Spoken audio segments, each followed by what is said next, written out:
Nshuti mukuri iki kiganiro ndabashimiye nitwa Gatebuke. Iki ni cya kiganiro tuganiramo ibitekerezo abanyarwanda bafite ariko batinya kuvuga. Uyu munsi rero mbere yuko umutumirwa wacu atwibwira akatubwira na sije turavugaho, nagira ngo mbasabe mukande kuri iyo buto ya subscribe, ako kabuto k'umutuku n'umweru. Nimumara gukana kuri subscribe mukande no kunzogera yegereye subscribe kugira ngo ibiganiro bisohoka muzajye mumenya ko yasohotse. Noneho ikindi mukandi gikumwe cya like kugira ngo mutumenyeshe ko mwabikunze, mudusigire na commentaire mubigeze no kuri bagenzi banyu, ibyo bita share mu cyongereza cyangwa partage mu gifaransa. Ubwo rero ntatinze, umushyitsi wacu tubwira amazina yawe na sije wagira ngo tuganireho uyu munsi. Muraho Claude. Muraho. Nitwa Mukankiko, nge ni izina gakondo, ariko abazungu baraje baratubwira ngo ni pagani. Ubwo rero sinzi natwabita gakondo cyangwa uri pagani, tuzabiganiraho wenda.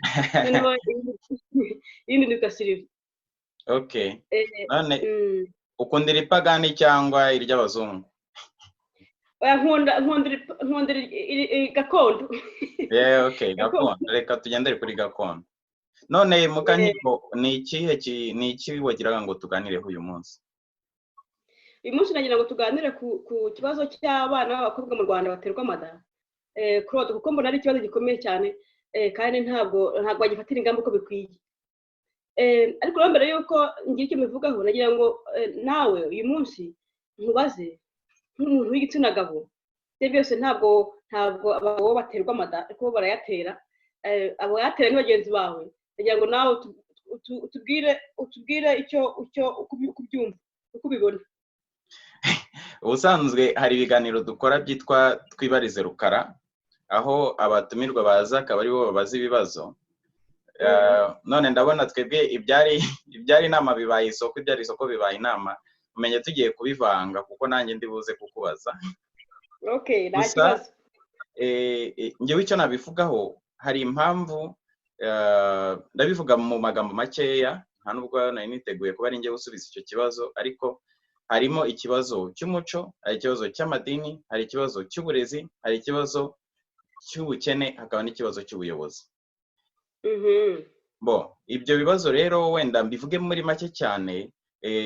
Ubukene cyane n'ubuyobozi nicyo kibazo gikomeye, kubera ko abana kenshi bakunda gushukishwa ibintu. Abo bakobwa ugasanga abagabo bakuru bafite amamodoka barimo guparika ku masegonderi, byageze noneho naho mbese babashukisha utuntu dutoya. Noneho biri no mu nzego nyinshi, ubwo ngiye kubishyira noneho no mu buyobozi, si ukuvuga ubukene gusa, no mu buyobozi, noneho no muri uwo muco navugaga.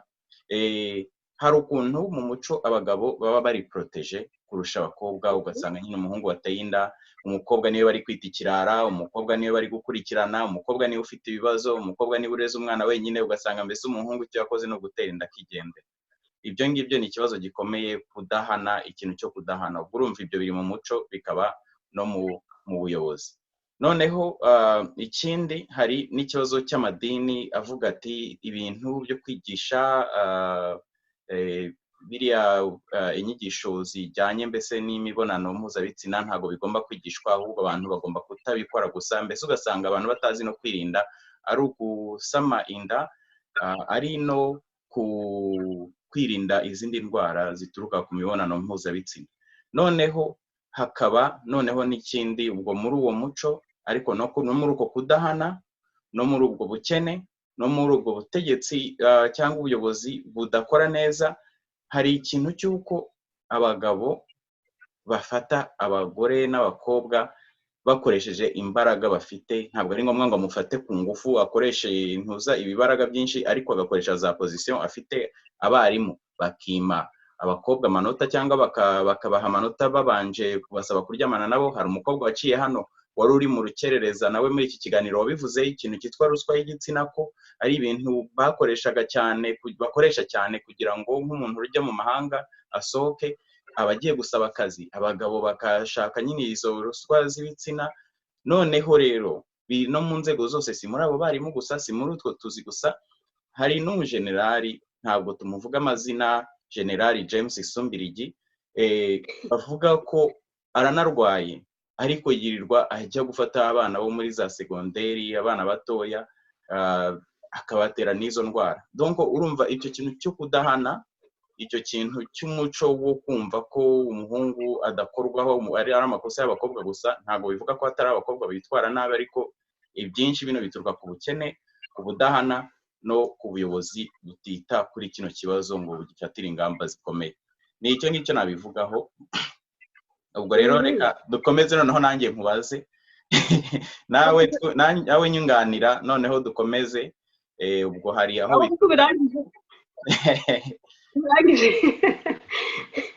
birangije. Reka muri iminsi ndende cyane, ni ndende cyane, twayiganiraho kuko tuyiciye bice, twajya mu gice cya religion, tugaca mu gice cy'umuco, kuko n'ibintu byafata imyaka n'imyaka kugira ngo tubiganireho. Reka rero ngewe nifatire ku gice cya politike n'igice cy'ubuyobozi. Sinzi niba ubuyobozi atajya muri politike ahari.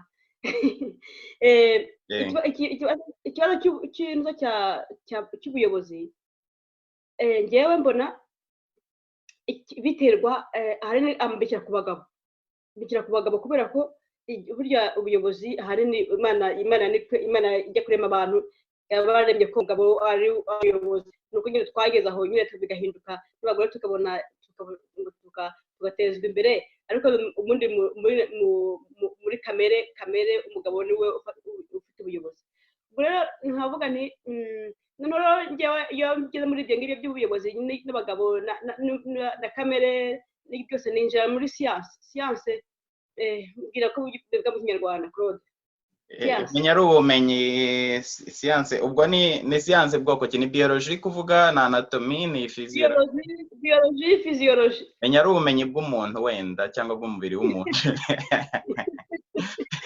Ufite mu kizami, wese waje kunkoresha ikizami. Tukajya no mu myororokere byose bya siyanse. Hari ukuntu nigeze kubisoma cyangwa kubyumva ko igitsina gabo iyo gihuye n'ibibazo cyane birenze ubushobozi bw'ibintu bashobora gukora cyangwa se bashobora kurangiza, ubwonko bwabo busohora imisemburo ijyanye n'imyororokere y'umuntu, hormone sexuelle Igifaransa. Noneho iyo misemburo iba myinshi cyane iyo umugabo ahuye n'ibibazo mu buyobozi. Nk'urugero nk'uriya mugabo nyine bavuga ngo Asumbirigi, umusirikare yararwaye, arakubitwa, agira gute, iyo noneho we kugira ngo ibyo bibazo abyirengagize abasha kubana nabyo, ashaka uburyo akora imibonano mpuzabitsina. Noneho rero ubwonko bwe, umubiri we ugatuza. Ubwo rero niko njye nshaka gusobanura ko muri urwo rwego igitsina gabo iyo gihuye n'ubuyobozi bubi n'ubutegetsi bubi n'inzara, bakabona nta mibereho mu gihe kizaza, iyo misemburo myinshi mu mubiri, noneho bakajya gushaka uburyo bikosora, navuga ngo bikosora mu Gifaransa, uburyo bishimisha mu gushaka igitsina. Kigiye iyo bagiye gushaka igitsina bagiye gushaka abana batoya.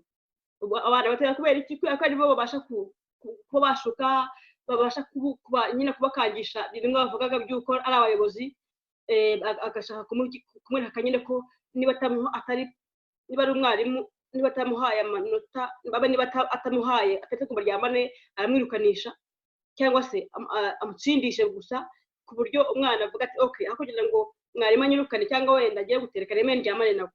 Iryamanye nawe rero umwana ntabwo ashobora kuba yamubwira ati kurusha agakingirizo, kubera ko nyine umwana ari umwana nyine, ari umwana. Yego ntabwo mwarimu ashobora kujya kubwira umwana w'umugenzi w'umudamu ukuze cyangwa se w'umugira ati ngwino tugire icyo dukora. Reka da, ajya ku mwana kubera ko umwana ashukika. Nuko batera amada. Noneho tugiye no mu giturage, urabona bariya ba executive, bariya mu giturage nyine bakorerayo, bakomando n'abasirikare, nabo ni kimwe, ntabwo bamerewe neza mu buyobozi.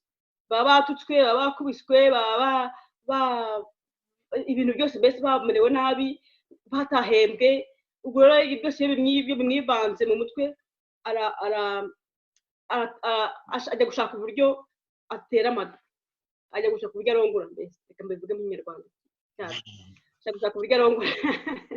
Yagiye kurongora rero hariho n'igihe adatinyuka umugore we, hari igihe adatinyuka umugore we kubera umujinya, cyangwa umugore we akamubwira ati nta mafaranga wazanye mu rugo, kuki utazanye amafaranga, kuki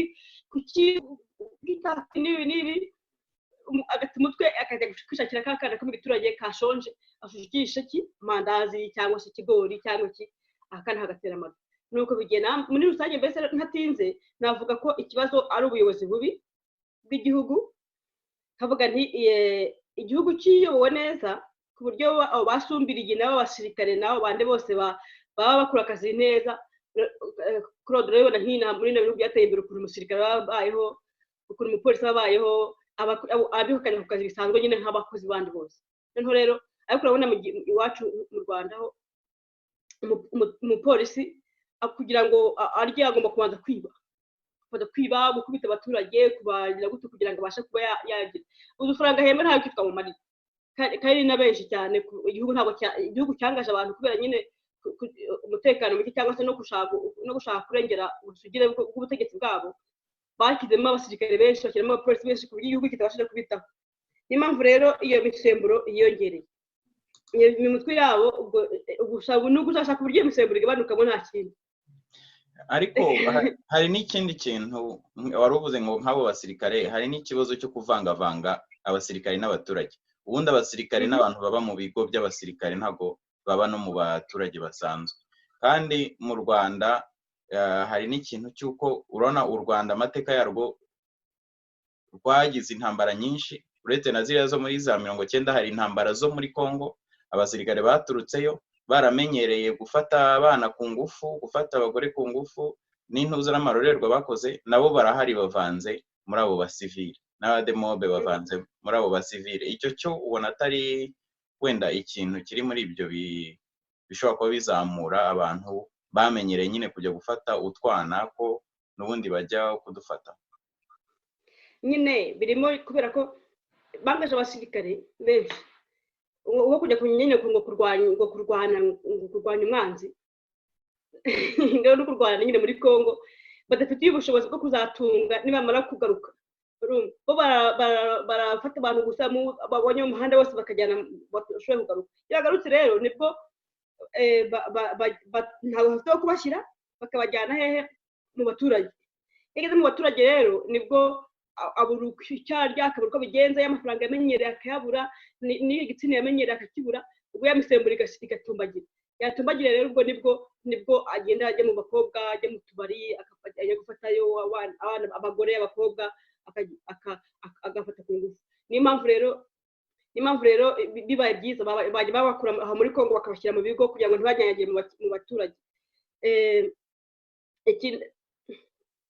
Ikindi nabivugaho ni uko kuva abaturage nabo iyo babonye uwo muntu ufite imbunda basanga bagira ubwo bakavuga bati, nk'uwo mwana w'umukobwa akavuga ati nintamuha aranyica, urumva, cyangwa arica papa. Abana b'abakobwa nabo bakajya muri ibyo ngibyo nyine akagira amaze nk'uwiproteza cyangwa se nk'uproteza papa, bakaba bamuteye inda. Nuko bigenda. Abo basirikare rero nabo bakora ku buryo bagabanya imisemburo nibava muri Congo, bajye babwira baba bayobora babashyire mu bigo niba bihari. Urebye n'ubundi bigaruka kuri kimwe twavuze cy'ubuyobozi. Wenda hari n'ibindi nyine na za mpamvu zose zindi twavuze nazo zizamo. None se nagira ngo duse nk'abagana ku kindi gice cy'iki kiganiro kijyanye n'ukuntu ibyo bintu byahagarikwa. Gusa hari utubazo tubiri nari mfite. Niba wowe hari urugero waba ufite uzi umuntu byigeze bibaho, byaba biriya twavuze mu banyeshuri cyangwa ahandi mu zindi nzego. Icya kabiri ni uko muri bino bihugu byateye imbere naho haba abantu bafite uburwayi. Hari abantu wenda bagira ibyo bintu kubera uburwayi, abo bita abapedofile, wenda Taheri n'uwo mu General Isumbirigi ndumva ari ntuza ari umupedofile niko namwita. Gusa abantu nk'abo babakura muri sosiyete ahantu hari abana bakabajyana ahantu bashobora kuba bo ubwabo bagize badateye icyo kibazo ku bana, noneho ubundi ariko banza no barabahana kuri ibyo byaha, bamara kubahana bakabashyira no muri za ntuza nyine bakabavura, ubundi bakabashyira ahantu badashobora gukomeza guteza ibyo bibazo. Donc ni ibyo bibazo bibiri nabazaga, hari icyo ngicyo cy'abapedofile, ariko hari n'icyo ngicyo kindi nabazaga cy'iki ngo cy'urugero niba yes ngaho tubwire. hari umwana yiga inyuma yanjye, umwarimu aramukunda pe, noneho rero umwana aramwangira, ubwo urumva nyine ashaka ko baryamana ikintu biki. noneho rero umwarimu icyo umwarimu yakoze yamuhaye amanota make. ubwo rero hari ukuntu abana batangiye amanota make kugira ngo uzajya kurekarama kuburana amanota yawe. noneho rero umwana yanze kujyayo, ikintu umwarimu yakoze ayo manota nyine yakomeza kumugira amasheke menshi cyane, kubera umwarimu yari umwarimu ubigisha amasomo menshi. tuvuga niba umwarimu yabigishaga amasomo ane yose akamuha amanota makeya, umwana ntabwo yari kwimuka, baramwirukanye, umwana arataha rwose. kandi yari umwana uzi ubwenge, ubundi mbere y'uko yigishwa n'uwo mwarimu yari umwana wa mbere wa kabiri, ntabwo yabirenzaga, ariko yageze muri iryo shuri baramwirukana, wageze ko uwo mwarimu baramwirukana. none se nk'uwo mwarimu baramuhannye cyangwa byagenze gute? uwo mwarimu byamugendekeye gute wakoze ibintu nk'ibyo? yahanwa nande se? ntawamuhana kako n'umwana ntiyabivuze. twari tubizi nyine twari tubizi gene na doyenne nabaga tudukuru twinshi cyane, kandi ndi umuntu uzi gutara udukuru. yarabizi, njye nari mbizi, ariko umwana ntabwo ari gutinya kubivuga, ari kujya kurega kwanditse, ntabwo ari kujya kwandika igitenge ngajya kuvuga ati mwarimu uyu nguyu yampaye amanota makeya. ntabwo ubwo nta karengane kakorerwa igitsina gore yaratashye, ariko ntabwo nigeze menya niba yarongeye kwiga. iryo se umwana agashobora kugenda ngo aburiho. ubwo rero uwo mwana ni urugero. urundi rugero ni uko ryose ntabwo ari ibanga, bakimara gufata ubutegetsi bari ku butegetsi, babaga bashagata mu bakobwa bazenguruka bagera gute, kumva guhamagaye nari nkiri umukobwa, kumva guhamagaye ngo ngwino ngo bindi bitaga ngo no kurya insinzi, no siko babyitaga icyo gihe, bashyira abakobwa ku murongo cyane. insinzi bafite bayibahaga, bagomba kuyibaha. iyo ni indi story. noneho rero ariko hari ababaga bicaye ahantu rwose aguhamagara, ukabona guhamagaye ngo we ngo ngwino hano, ukaburagiye, wagira imana ukamuva imbere, abana banyine bakabafata ku ngufu, abandi uwafashe ku ngufu nta kwiteja, bakabatera amata, kuko abantu benshi bavuka muri ubwo buryo.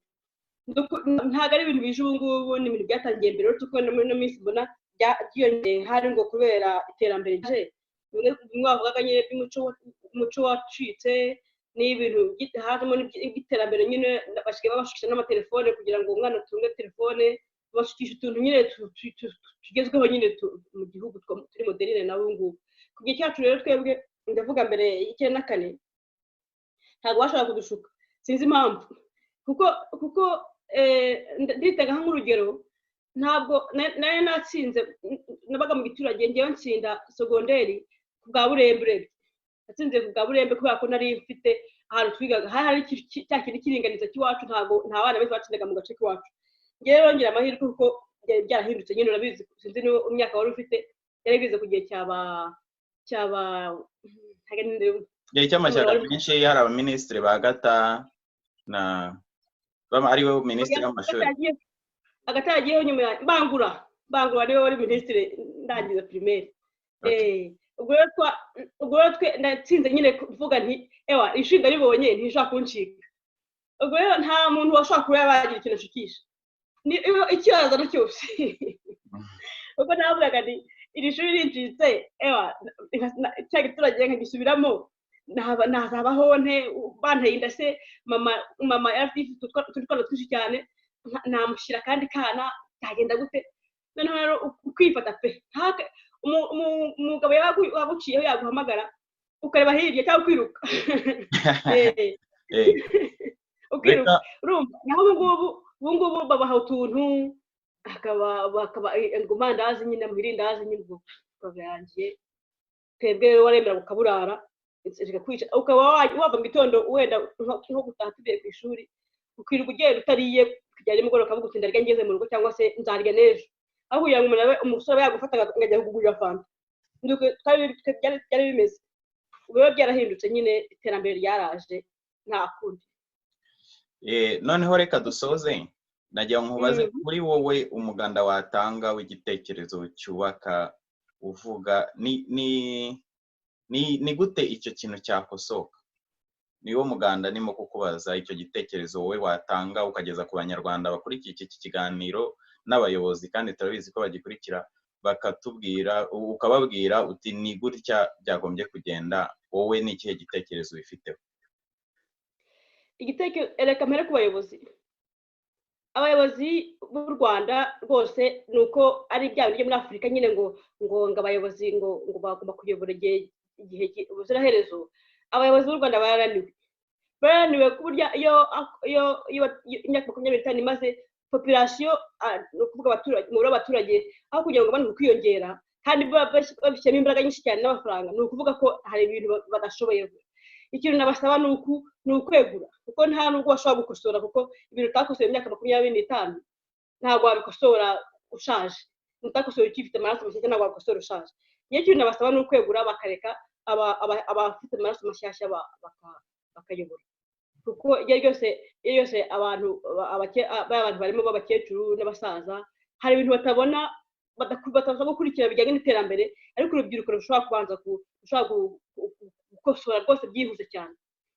Ariko ejo bundi bahinduye guverinoma bashyizeho hari guverinoma nshyashya no guverinoma nshyashya bagashyiramo bariya basaza bimaze iki hari umusore urimo imyaka 23 hari urimo wabonye oya uretse ko wenda njye nta nubwo nkurikira cyane za poste z'abaministre n'iki kubera ko kuri njyewe ndivugira ntabwo mbona ko abaministre n'abadepite aribo bayobora igihugu, mbona ko igihugu kiyobowe n'igisirikare. Nibyo njyewe ndeba wenda ndibeshya ariko nyine simbizi wowe ubuyobozi bavugaga bwahinduka ubwo aribwo ariko njyewe igihe cyose akiri igisirikare gitegeka njyewe numva ko bikomeye kugira ngo igisirikare gitegeka abasivile ubundi abasivile nibo bagomba gutegeka igisirikare. Nuko rwose tubyumva kimwe nge nawe ubuyobozi buvuga nyine n'ubwabo bwose bayobozi igisirikare nyine nibwo buyobozi bwabo bugomba kuvaho kuko nibwo ntabwo bashoboye kuyobora abaturage nyine abaturage nibo bagomba kubayobora nyine nkuko babivugaga ariko ntabyo bashoboye rwose kuko byarabananiye. Nibegure ku neza kuko nibarakara abaturage nibarakara bazabaho ku nabi. Ni inama mbagira ntabwo mbabwiye ngo babikore ariko ngiye ni inama mbagira. Noneho rero ku rwego inama nagira abagore n'abakobwa n'abana babo bose bareba imbere bo gukomeza kureba wenda ngo telefone ipomera 3 umwaka umwe ntagirenze umwaka umwe. Ni ukuvuga ngo arebe uwo mwana uzava muri iyo telefone azamutungisha iki noneho nawe mu myaka 15 uwo mwana wazaba yabyaye undi hatagira igihinduka uwo mwuzukuru we azamutungisha iki ko bamenye ko igihugu ubutaka ntabwo bukura abantu bariyongera ariko ubutaka ntibukura. Niba afite inzu ntabwo ikura amashambure yayo ntabwo aziyongera kandi nta nazakora amafaranga yo kubaka inini azashyiramo abo bana n'abuzukuru n'ibyo bose bagerageze kureba imbere cyane barebe mu myaka nka 20 imbere bo kujya bareba ejo mu mwaka utaha gusa ngo bavuge bati ngiye kwambara kaga kanzu keza nta agakanzu nta kibazo nzasa neza. Ntabwo gusa neza aribyo ubundi byubaka igihugu cyubakwa n'abaturage uburyo babayeho. Ubwo ndasaba abo bakobwa rwose bajye bihangana ntacyo bashobora kuba nubwo yaburara 2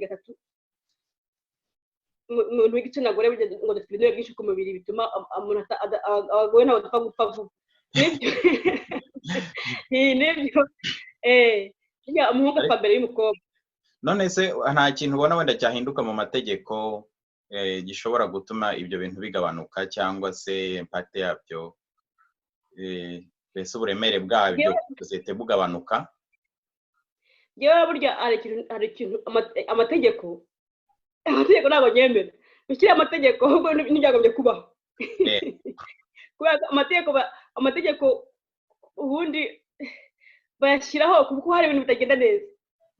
Ibintu byose mubitunganyije nta mategeko ntabwo byaba ngombwa ko amategeko ajyaho. ubwo rero kuvuga ngo barashyira amategeko y'abantu batera amada ahubwo ubona kuyatera kandi birashoboka. abo bagabo bagombye bashaka uburyo igihugu bagitunganya ntabwo ibishyira muri yabo biziyongera. N'abagore nabo bareba uburyo igihugu gitungana ntabwo bazakenera ko bajya gucuruza imibiri yabo kugira ngo babone ibyo kurya cyangwa se amafaranga yo kwiga.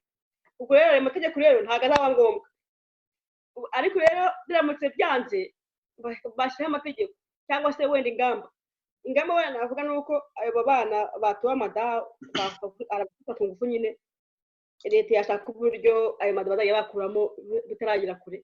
noneho rero abo bana ntibavuke bitateganyijwe ko bihenda igihugu kurera abana batateganyijwe.